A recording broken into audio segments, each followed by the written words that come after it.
Ya, queridos estudiantes, hoy día la clase es sobre la teoría psicoanalítica. Bueno, ¿qué es el psicoanálisis? Yo me imagino que ustedes en su enseñanza media quizás tuvieron algo sobre Freud. Quizás vieron alguna teoría o les suena yo, super yo, el ello o el inconsciente o algo relacionado con los sueños. Bueno, el psicoanálisis es una teoría sobre el funcionamiento de la mente humana y al mismo tiempo es una práctica terapéutica. El psicoanálisis fue fundado por Sigmund Freud, el que vemos aquí, entre 1885 y 1939, y continúa siendo desarrollado por psicoanalistas en todo el mundo. Este, por si acaso, es un tipo, como vamos a ver después, un tipo de psicoterapia que actualmente se utiliza muchísimo. Áreas de aplicación, tal como les digo, es una teoría que nos permite entender o comprender el funcionamiento de la mente humana o cómo se desarrolla la personalidad. Es una de las tantas teorías que vamos a ver. Al mismo tiempo, tal como les dije, es un método de tratamiento para los problemas psíquicos. También es considerado un método de investigación y una forma de ver y analizar los fenómenos culturales y sociales. ¿Para qué sirve el psicoanálisis? El psicoanálisis, tal como vemos aquí, este es el terapeuta, este somos uno de nosotros, en su mente es como que tuviese una madeja de lana enredada, ¿ya? Por lo tanto, lo que busca el terapeuta a través del psicoanálisis, de esta psicoterapia con este enfoque, busca tratar de ayudar a esta persona a desenredar, a tratar de que emerjan del inconsciente, que es lo más profundo que tiene en su mente, hacia la conciencia, recuerdos, deseos, imágenes, pensamientos, ¿ya? De alguna manera, para que se puedan analizar en la etapa, en la conciencia, y de así de alguna manera esta persona pueda ser plena. Sirve para aquellas personas que sienten que caen en forma recurrente bajo el peso de síntomas psíquicos, lo que impide que puedan desarrollar todo su potencial para ser felices individualmente, con sus amigos, su familia, en el trabajo o en las tareas habituales de la vida. En general, cuando tenemos así nuestra mente como desordenada, como lo que se ve aquí, emerge ansiedad, hay ciertas inhibiciones, hay depresión, etcétera, que todo esto son síntomas de algún conflicto interno que tenemos. Y lo que busca el psicoanálisis es las raíces. ¿Cuál es la causa de estos conflictos que tenemos en nuestro inconsciente? Y la única solución, dice Freud, es a través de la psicoterapia. Como vemos aquí, está el psicoanalista tratando de, con esta lana, ya, tratando de producir algo. Es decir, el psicoanalista en este tipo de psicoterapia se reúne, son terapias mucho más seguidas, 3 veces a la semana. En esa época Freud se reunía como 6 veces a la semana con sus pacientes. La mayoría eran mujeres que consultaban, muchas de ellas por histeria. Y a través de eso, él, a través del cura del habla, que él se dio cuenta que solamente hablar, obviamente tiene técnicas, ¿ya? Y hay ciertas herramientas que él utiliza, la persona sentada en el diván va de alguna manera eh, llegando o trayendo de su inconsciente hacia la conciencia, tal como dice aquí, pensamientos, sentimientos, memorias, sueños, que pensaban que no existían, las desentierra, por decirlo así. Dicho tratamiento, dice Freud, otorga alivio al dolor psíquico, promueve el desarrollo personal, mejora la autoconciencia y esta mejora fortalece la confianza de las personas para alcanzar las metas. Freud, tal como les dije, trabajó con paciente histérica, en donde la mayoría acudía donde él como terapeuta por síntomas, ¿ya? Y esto tenía que ver ¿con qué? Freud se dio cuenta que era porque habían contenidos psíquicos reprimidos e inconscientes. Había cosas, pensamientos, recuerdos que estas pacientes que consultaban tenían enterrados. Por lo tanto, a través de la cura por la palabra, que se llama lo del psicoanálisis, él revolucionó en esa época el mundo. La idea es que a través de las asociaciones, ¿qué son las asociaciones? Son, por decirlo así, son ideas que se le vienen a uno a la mente y que a veces no tienen ninguna coherencia. Por lo tanto, Freud hacía que las personas hablaran, que hablaran de lo que quisieran, y muchas veces él podía hacer ciertas intervenciones que a él le llamaban la atención, y en torno a eso solicitaba que la persona siguiese hablando. En realidad, este tipo de psicoterapia, el 90%, por decirlo así, es en base a lo que dice el paciente. Y la idea es que una vez que estos recuerdos inconscientes, de repente uno dice, uy, pero si eso, yo no sabía que yo había pasado por eso, ese recuerdo ¿por qué? Porque ese recuerdo a veces uno los entierra, los bloquea cuando uno es niño. ¿Por qué? Porque son recuerdos que muchas veces causan dolor, pueden ser traumáticos, etc. Por lo tanto, esta terapia trae esos conflictos para poder ser actualmente, ahora que ya somos adultos, analizados. Y según esto, Freud decía que los síntomas que tenemos actualmente, es decir, si nos sentimos mal de alguna manera, nos desaparecerían. ¿Qué herramientas utiliza Freud? El encuadre, asociación libre, interpretaciones. Interpretaciones me refiero mayoría de veces por los sueños. Y la asociación libre la vamos a ver después. ¿Qué conceptos son importantes que ustedes más o menos conozcan? Tal como les dije, el inconsciente. Cuando ustedes se imaginan el inconsciente, imagínense, hay algunos conceptos, por ejemplo, una cebolla. ¿Ya? La cebolla tiene varias capas, ¿cierto? No sé. Vamos sacando una capa, sacamos otra capa, hasta que llegamos a lo más profundo. Eso profundo, Freud hablaba que era el inconsciente, ¿ya? Lo que está más superficial, lo que está encima, es la conciencia, es lo que nosotros tenemos ahora, nuestros recuerdos, nuestros pensamientos, lo que tenemos ahora, así en el momento.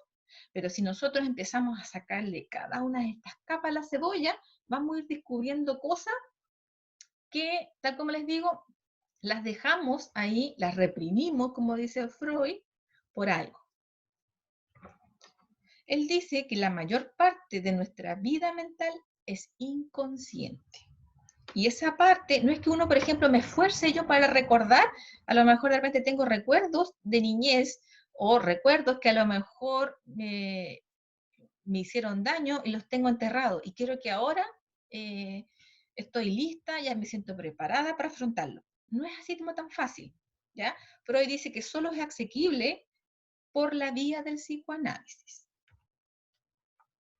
Al mismo tiempo, tal que antes les hablaba de la asociación libre, Freud es una técnica.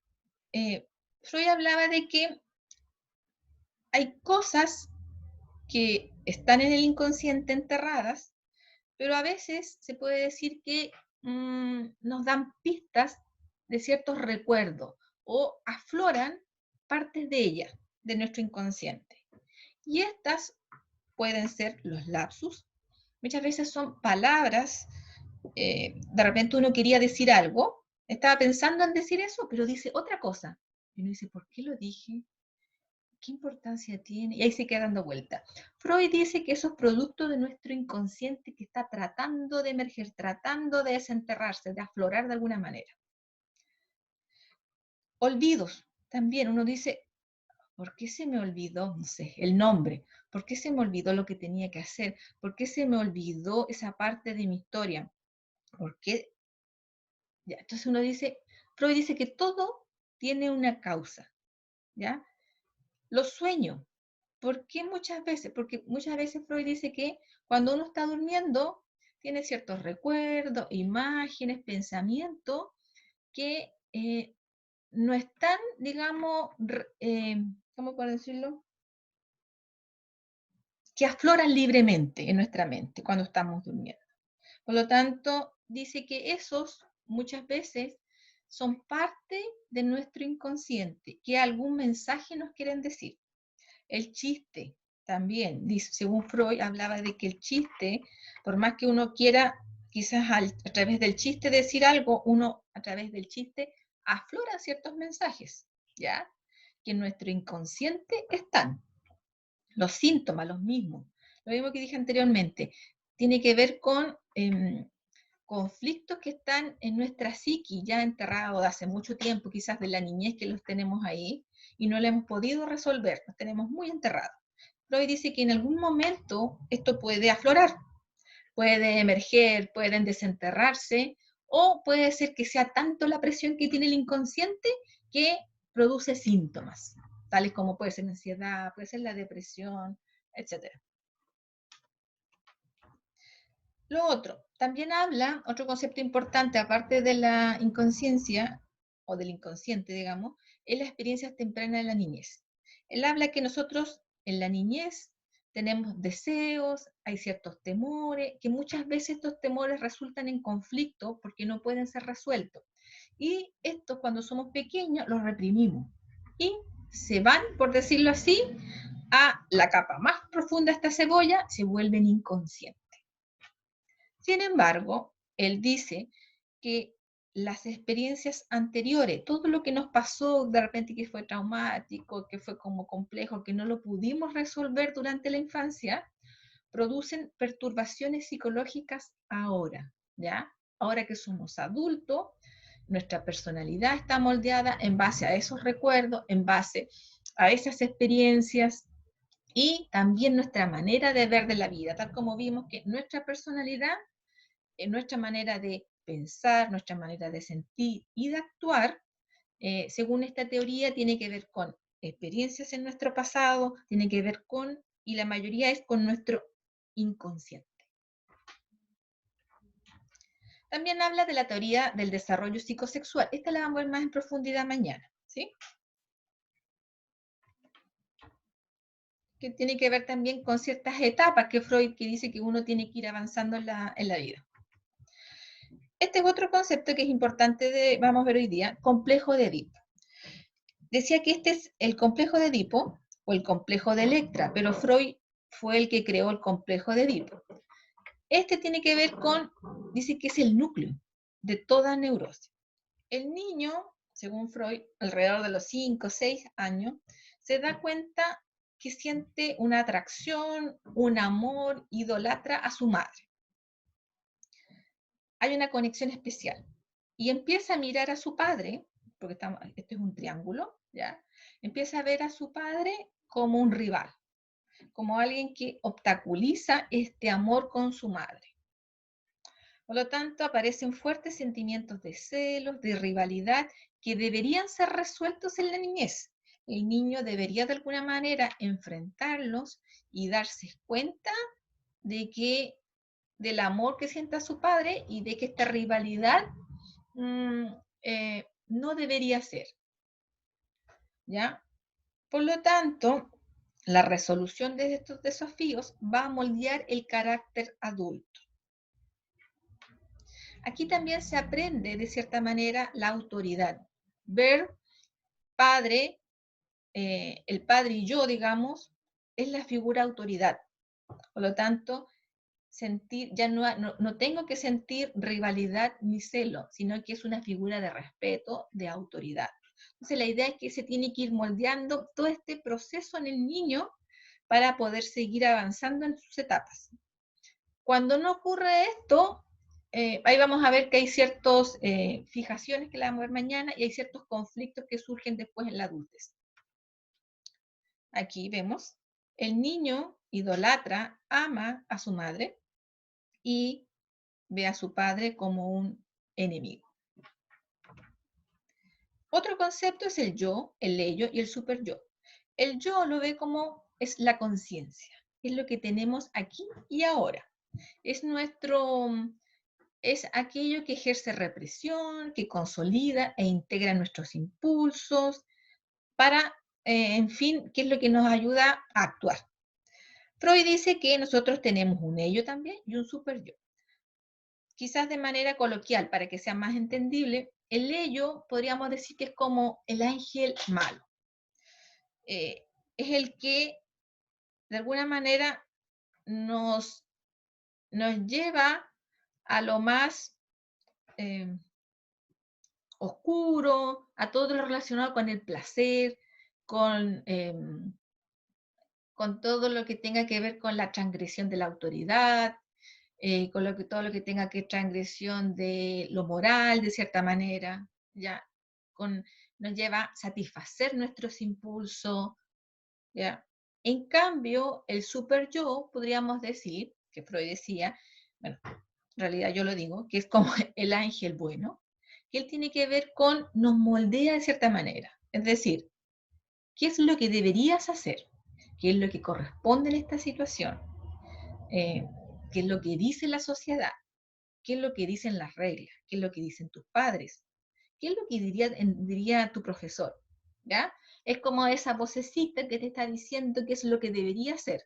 En cambio, el ello es como, no, pásalo bien, disfrútalo, el mundo es tuyo, es ahora o nunca, hazlo ahora inmediatamente. En cambio, el superior dice, reflexiona, dale una vuelta, pregúntale a tus padres, pregúntale a tus amigos, etcétera, ¿ya? Corresponde lo que vas a hacer, etcétera, ¿ya? Aquí está tal como digo, entonces el yo es el principio de realidad, es el que actúa. El super yo tiene que ver con los aspectos morales de mi personalidad. ¿Qué fue lo que yo aprendí? Me inculcaron en torno a lo moral, a la justicia, al reglamento, etc. Y el ello tiene que ver con el principio del placer, con el disfrute, ahora, con el sexo y muchas veces con la agresión. Los principales aportes a la teoría psicoanalítica de Freud fue que creó este modelo de la mente, donde visualizaba la vida psíquica activada por energía. Él hablaba que nuestra mente se activa por energías, digamos, de la vida, por decirlo así, y por pulsiones de muerte, que ambas son antagónicas, pero de cierta manera uno, como ser humano, debería, por decirlo así, controlarlas. Estas pulsiones representan las demandas básicas del cuerpo a la mente y se hacen conocer a través de la búsqueda específica de objetos o de los cuales satisfacerse. Esas interacciones estructuran la mente como un todo, construyen una compleja formación que puede ser eventualmente, tal como vimos, dividida en yo, super yo y ello. Esto es como una síntesis, que yo creo que esto les va a quedar súper claro. Según Freud, la personalidad es como un iceberg. Imagínense esto, el iceberg, con una pequeña porción visible, que es lo que se ve, ¿ya? Y esto sería la conciencia.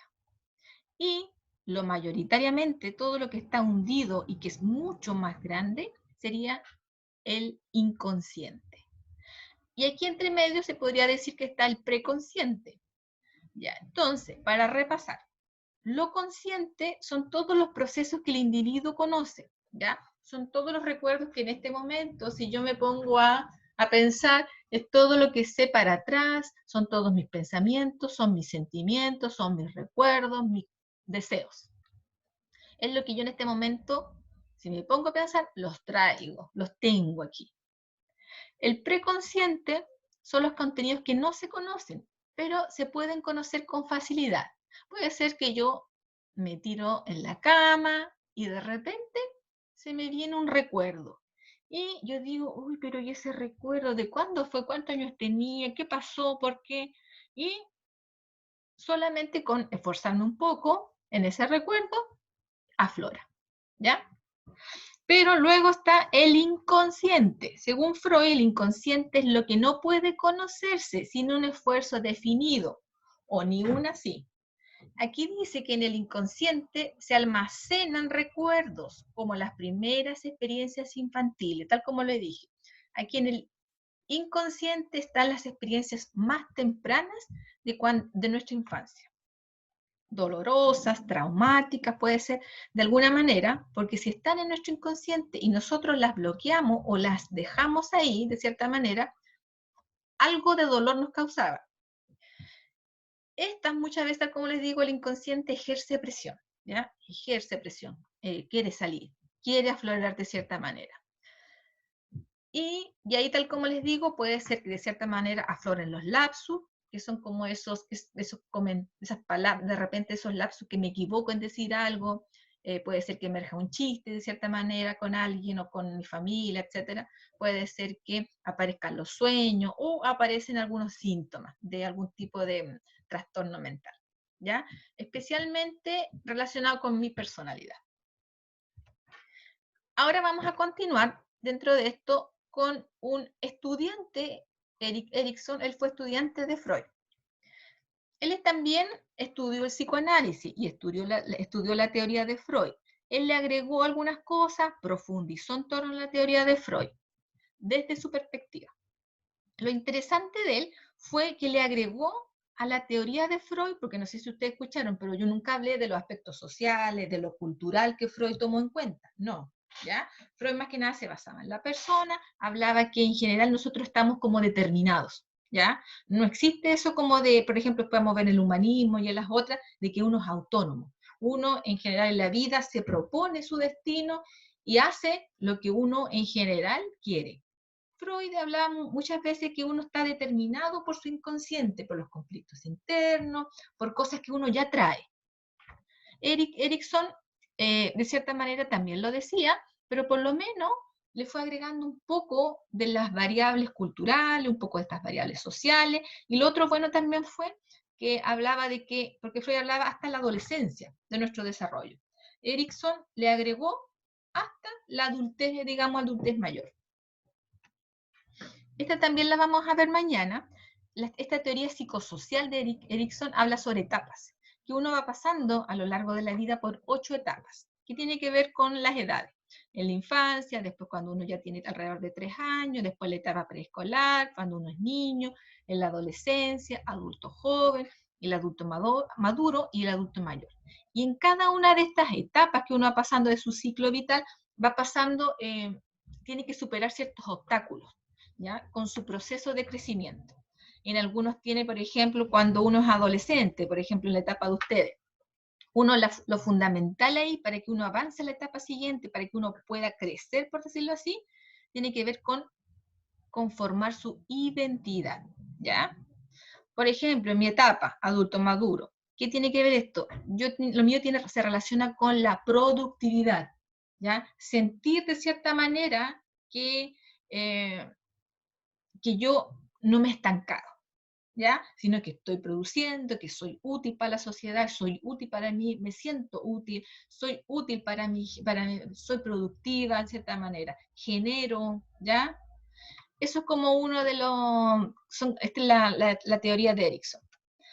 También Erikson decía que si uno podía hacer que obviamente cuando uno se va enfrentando en cada una de estas etapas con ciertos obstáculos, puede ser que estos obstáculos en mi proceso de crecimiento no me permitan avanzar, por lo tanto fracaso.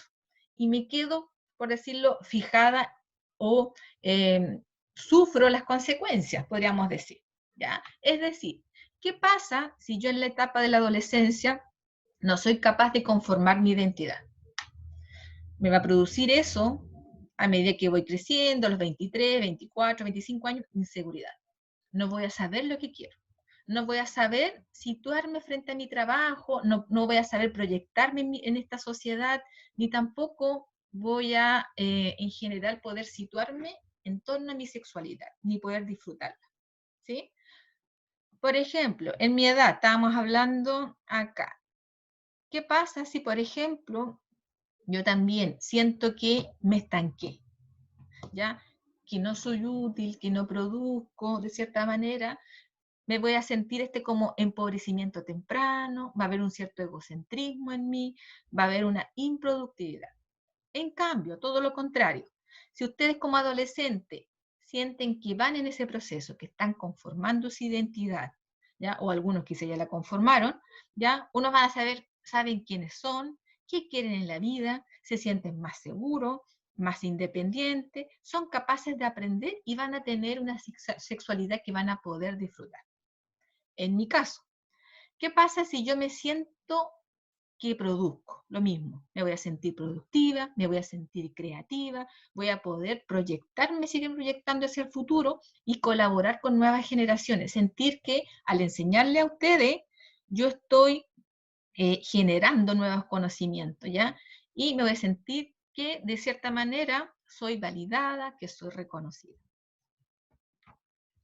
Ya niños. Ahora, niños y niñas, vamos a descansar viendo estas imágenes. Nos vemos mañana.